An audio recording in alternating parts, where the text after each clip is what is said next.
અમદાવાદના કુબેરનગરમાં મંદિરના પૂજારીએ આપઘાત કરી લીધો છે। મંદિર પરિસરમાં જ ફાંસો ખાઈ અને આપઘાત કર્યો।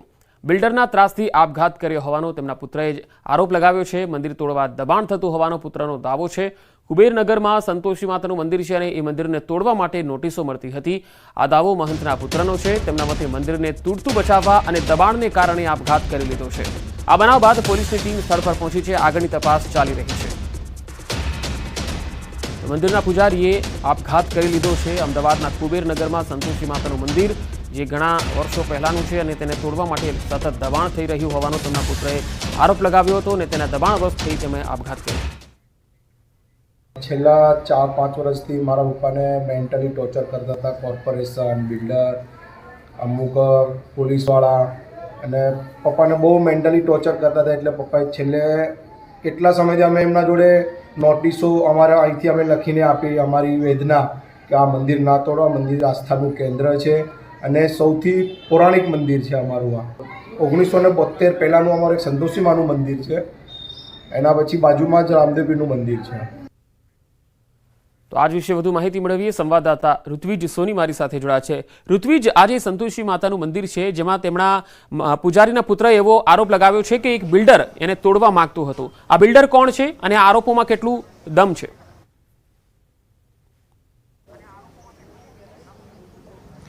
જી પંકજ, વાત કરીએ તો કુબેરનગર વિસ્તારની અંદર આ મંદિર આવેલું છે। છેલ્લા 1972થી આ મંદિર અહીં બનાવવામાં આવ્યું હતું અને પૂજારી છે તે અહીં સેવા કરતા હતા।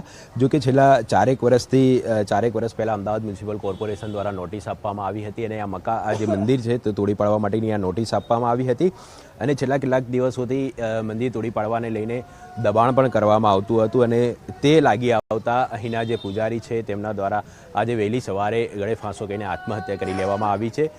સમગ્ર ઘટનાની જાણ થતાં આસપાસના જે રહીશો હતા તે પણ અહીં આવી પહોંચ્યા છે, કારણ કે આ મંદિર છે વર્ષો જૂનું મંદિર છે, લોકોની માટે એક આસ્થાનું કેન્દ્ર છે। પરંતુ અહીં EWS એટલે કે આવાસ યોજનાના મકાનો બનાવવાના હતા અને તેને લઈને આ મંદિર તોડી પાડવા માટેની નોટિસ આપવામાં આવી હોવાનો જે પૂજારી છે તેમના પુત્રનો આક્ષેપ છે। તે પૂજારીના પુત્ર પણ આપણી સાથે છે, આપણે તેમની સાથે વાત કરીશું। બ્રિજેશભાઈ, ખાસ કરીને શું બનાવ બન્યો છે આજે વહેલી સવારે? આજે વહેલી સવારે મારા ફાધર જે છે મંદિર સંતોષમાનું મંદિર છે પરિસરમાં એમને ગળે ફાંસો લઈને એમનું જીવન ટૂંકાવી દીધું છે અને ખાસા સમયથી આજથી 4-5 વર્ષથી બિલ્ડરના કહેવા મુજબ કોર્પોરેશન, પોલીસ બધા અમારા ઘણા બધા જે છે એમને બધા અમને રોજ આવીને ટોર્ચર કરે કે તમારું મંદિર તૂટી જશે આમ તેમ। એટલે પછી અમે લોકોએ વિરોધ કર્યા પછી બિલ્ડર અમારી પાસે આવીને એમ કહે છે કે અમે તમારું મંદિર નહીં તોડીએ અને પછી વારા ઘડીએ એ જ પછી કોર્પોરેશનમાંથી મેકલે અને કોર્પોરેશનવાળા અમને એવું કહે છે અમે તમને તમારું મંદિર તોડી પાડશું અને તમારા મંદિરની તમે વ્યવસ્થા કરી લો આમ તે। એટલે મારા પપ્પાને શું આ વસ્તુ આઘાત લાગી એટલે પપ્પાએ છેલ્લે ખાસા સમયથી લડી રહ્યા હતા મારા પપ્પા અને આ એક રીતે જોવા જઈએ તો બિલ્ડર મારા પપ્પાને ખાસા સમયથી દાગ ધમકીઓ આપતા હતા એટલે છેલ્લે જોવા જઈએ તો આ એક રીતનું મર્ડર જ કહેવાય।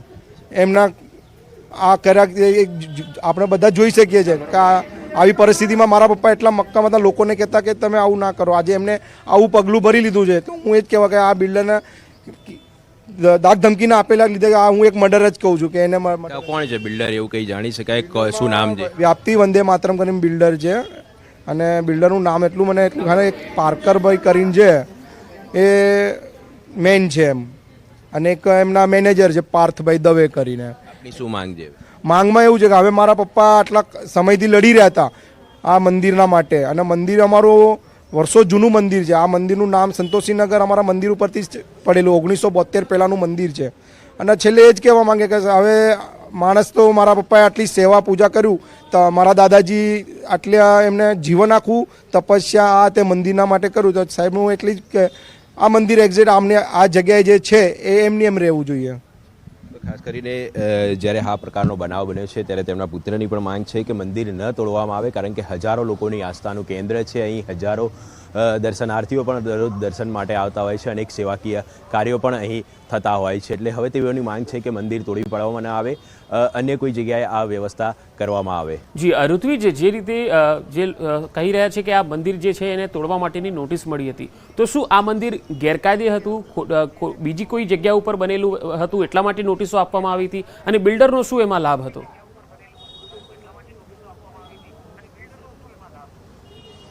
જી પંકજ, ખાસ કરીને અહીંયા આવાસ યોજના બનાવવા માટેની ખાસ કરીને પ્લાનિંગ હતો અને મંદિરની જગ્યાની વાત કરીએ તો જગ્યાને લઈને તેમની સાથે વાતચીત કરીશું.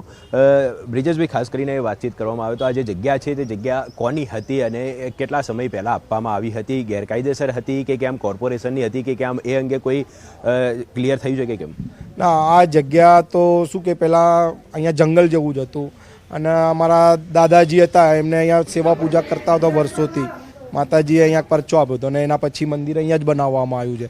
મંદિરના માલિક હતા પણ એ માલિકોએ શું કે મંદિર દાનમાં આપી દીધી હતી જગ્યા અને એ લોકોએ કીધું આ મંદિર માટે તમે વાપરો. એના બાજુમાં બી એક પ્લોટ છે, ત્યાં બિલ્ડિંગ બનેલી છે એ મંદિરમાં. હા હા હા, એટલે એ બાજુના જે ત્યાં અમારા મેળા ને બધું થતું હતું એ ટાઈમે. અને એ ટાઈમે રમણીકભાઈ અંબાણી ને બધાનું જ્યારે વિમલ કંપની ચાલતી હતી ત્યારે બધા અહીંયા આવીને મંદિરે આવીને બેસતા હતા. અને એ વર્ષો જૂના જ્યારે અમારા મેળા અને એ બધું થતું ત્યારે બાજુવાળી જમીન બી એ લોકોએ આપવા માટે કીધી હતી. પણ દાદાજી એવું કીધું કે મારા મંદિરની જેટલી આ છે એનો અમને સંતોષ છે, એટલે અમે આટલા જ મંદિરના અંદર અમે અમારું બધું મંદિરના અંદર સેવા કાર્ય ને એ બધું અમે કરતા હતા વર્ષોથી. ખાસ કરીને વાત કરીએ તો લગભગ 1972 પહેલાં આ જમીન છે તે આપવામાં આવી હતી મંદિર માટે અને મંદિરમાં સેવાકીય કાર્યો થાય તે હેતુથી આ જમીન છે તેઓને ફાળવવામાં આવી હતી. જી પંકજ. જી ઋત્વિજ, આભાર માહિતી આપવા માટે.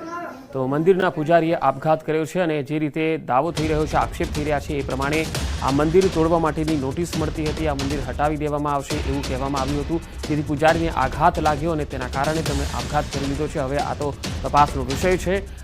ખરેખર ચોક્કસ કારણ છે, ખરેખર શોધવા તપાસ પછી જ સાચું કારણ સામે આવી શકે.